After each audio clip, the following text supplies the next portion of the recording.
దుఃఖంలో ఉన్న తెలంగాణను ఓదార్చడానికి, అలాగే తెలంగాణ ఆవిర్భావం కోసం ప్రాణత్యాగం చేసిన వందలాది మంది అమరవీరులకు నివాళులు అర్పించడానికి, అలాగే భావితరాలకు దిశానిర్దేశం చేయడం కోసం మరి 25 వసంతాలు పూర్తి చేసుకుంటున్న బీఆర్ఎస్ పార్టీ రజతోత్సవ సభలో ప్రజలందరికీ కూడా ఒక గొప్ప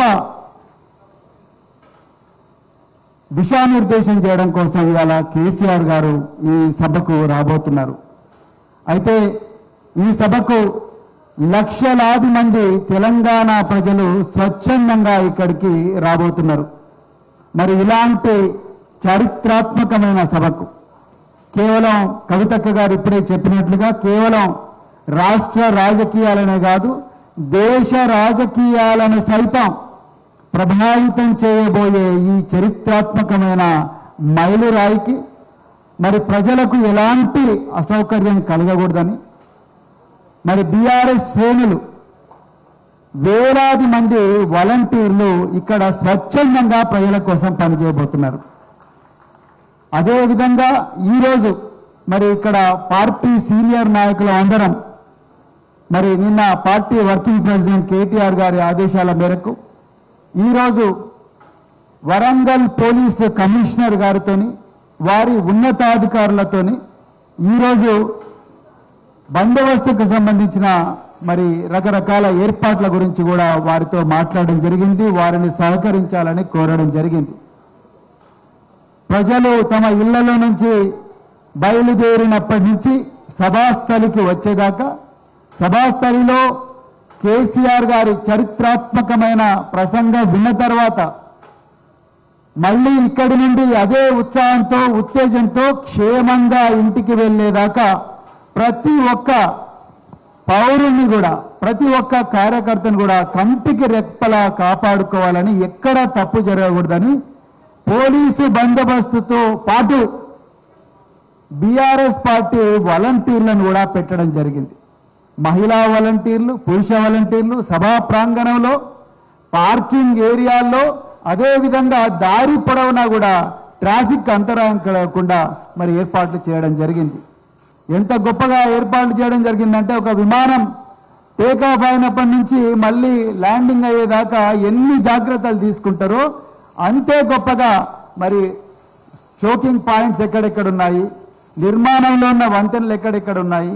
అదేవిధంగా ఒకవేళ వెహికల్ దురదృష్టవశాత్తు ఒకవేళ ఫెయిల్ అయితే వెంటనే మెకానిక్లను ఏ విధంగా ఏర్పాటు చేయాలి, అదేవిధంగా క్రేన్లను ఏ విధంగా ఏర్పాటు చేయాలి, అదేవిధంగా ఇంకేమైనా సమస్యలు ఉంటే మరి వాటిని ఏ విధంగా ఏర్పాటు చేయాలి, వాటిని ఎలా పరిష్కరించాలి, అలాగే మరి అంబులెన్స్ సర్వీసులు, అదేవిధంగా ఇక్కడ కూడా స్థానికంగా ఫైర్ ఇంజన్లు, అన్నిటికన్నా ముఖ్యంగా ఒక గొప్ప కంట్రోల్ రూమ్ మరి సతీష్ గారు ఒక గొప్పగా కంట్రోల్ రూమ్ నిర్మిస్తున్నారు. ఆ కంట్రోల్ రూమ్లో ప్రతిదీ కూడా సీసీటీవీ కెమెరాల ద్వారా పర్యవేక్షిస్తూ మరి ఫీల్డ్లో ఉండే శ్రేణులు, ఆ శ్రేణులు రకరకాల రూట్స్ నుంచి ఎక్కడి నుంచి అయితే తెలంగాణలో నలుమూల నుంచి వస్తున్నారో ఆ నలుమూలలో వచ్చే కార్యకర్తలందరికీ కూడా కంటిన్యూస్ గా దిశానిర్దేశం చేస్తూ వాళ్ళు క్షేమంగా సభాస్థలికి వచ్చేదాకా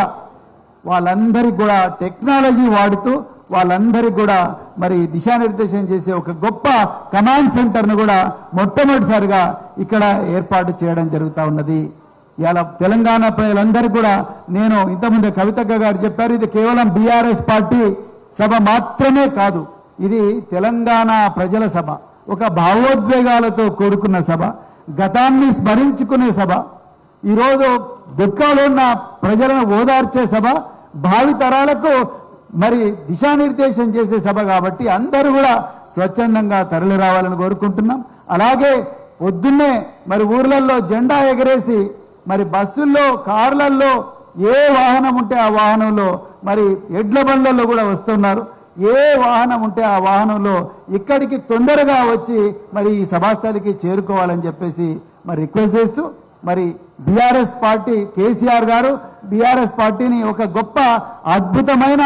క్రమశిక్షణ ఉన్న సైన్యంగా తీర్చిదిద్దిండ్రు. ప్రతి బీఆర్ఎస్ శ్రేణులు కూడా ఒక కేసీఆర్ గారి లాగా, ఒక కేటీఆర్ గారి లాగా, ఒక కవితక్క గారి లాగా, ఒక హరీష్ రావు గారి లాగా, ఒక ఎమ్మెల్యే ఎక్స్ఎమ్మెల్యే లాగా, ఒక ఎంపీ లాగా, ఎక్స్ఎంపీ లాగా అందరు కూడా మరి నాయకత్వ లక్షణాలతో చక్కటి క్రమశిక్షణతో ప్రజలను ఇక్కడికి క్షేమంగా తీర్చాలని చెప్పేసి కూడా ఈ సందర్భంగా కోరుకుంటూ